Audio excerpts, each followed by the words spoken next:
don't know if you can read that up there.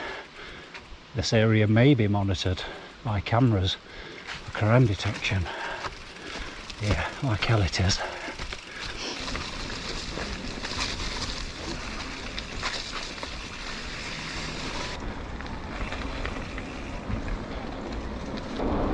Alright, welcome back.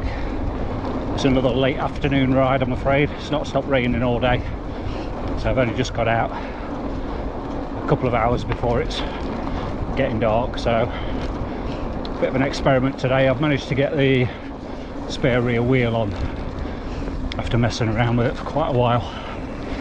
Had to put a new hub on it because the one that came with it was a boost wheel, which the rear end of the Triple B isn't.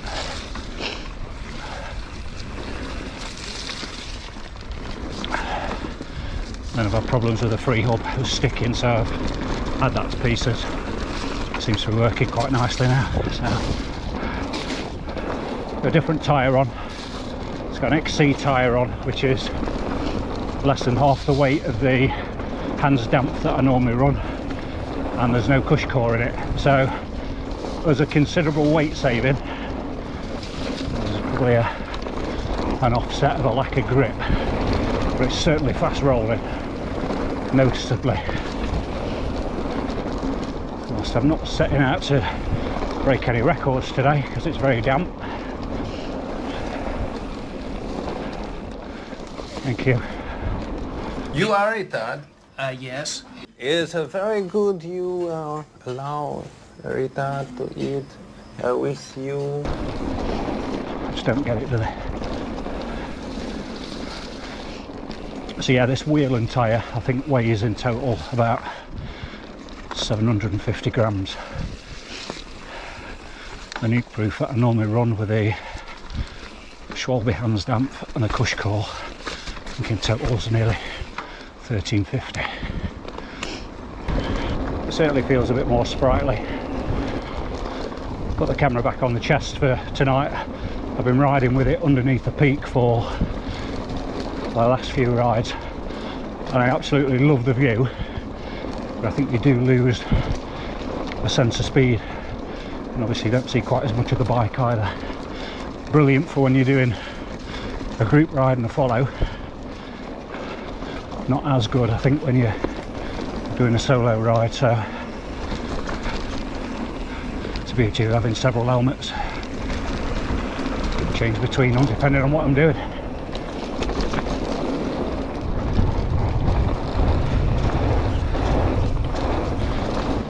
Yeah, just dropping into one of my favourite sections on the blue. Hopefully there's no dog walkers.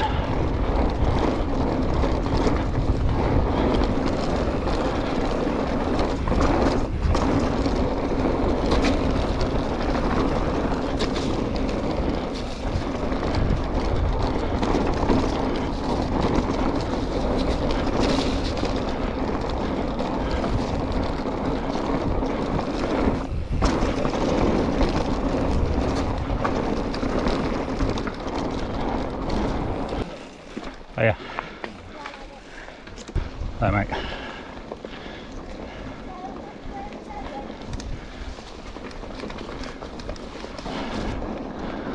I love this next bit, it's just way too short. Great fun. Maybe not with no grip, we'll see.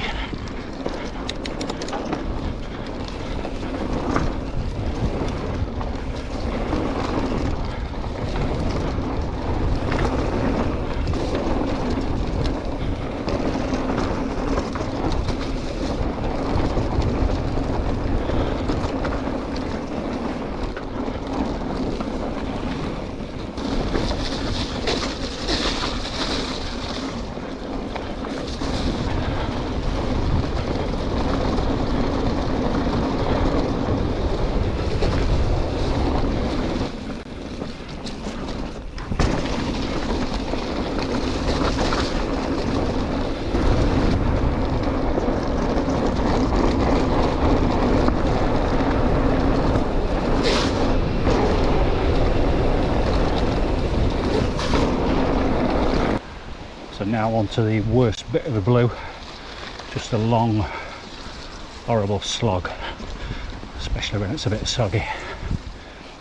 I don't know if I can be bothered to finish the blue off, or whether we divert into the bike park, see what's going on, and then stay around here where all the fun stuff is. Tornado Alley, Hellfire Alley, downhill runs, a bit more exciting.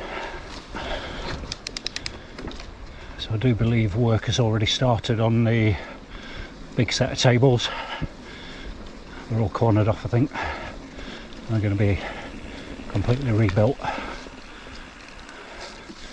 I think the gap jumps are next in line. There's some rumours that they're planning on extending how many gaps there are and doing some more work, so I guess time will tell.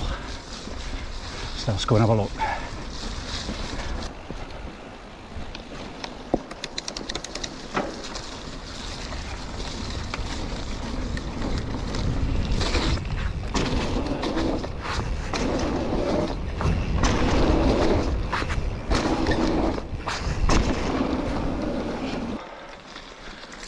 So work is well and truly underway. It's been a couple of years, I think, since these were rebuilt, and they were starting to show quite a bit of wear. Right, I'm not going to bother with the gaps because they are quite sloppy, so they'll be running quite slow. So I'll save that until it's dried out a little bit.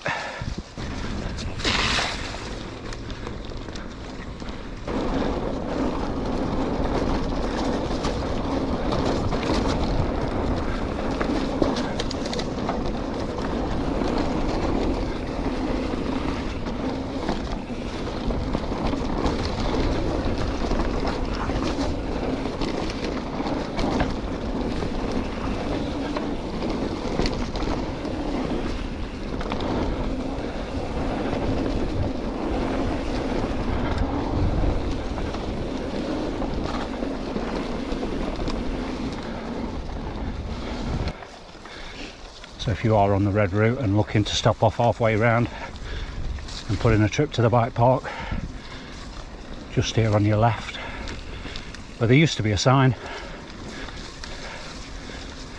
turn left there, just keep going straight, and that will bring you directly opposite the entrance to the bike park and the downhills. And then onto the famous Tornado Alley, which no longer has its sign. Most people know where it is.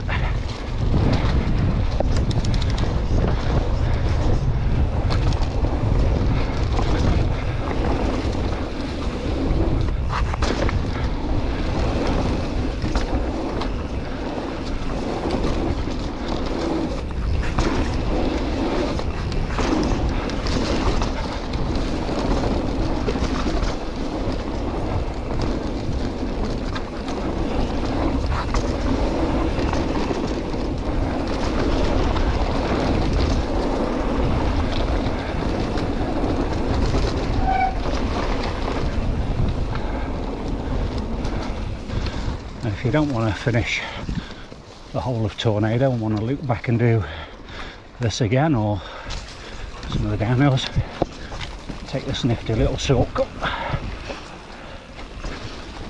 Trying not to kill any squirrels, and looking out for any traffic coming from the left.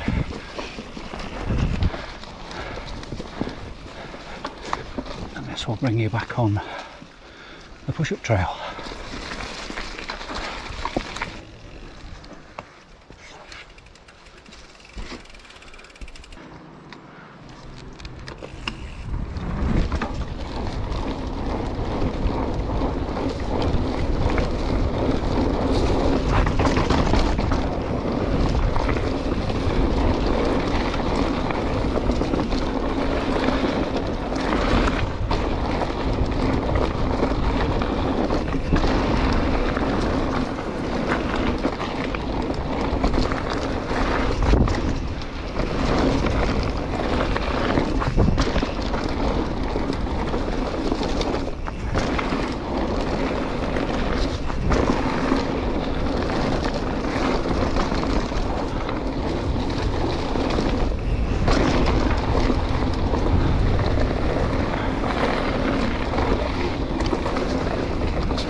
That's just over an hour, 11.5 miles. That'll do today. It's a bit slippy and it's a bit windy and it's getting dark. 5 o'clock. Clocks go back in a couple of weeks. No joy.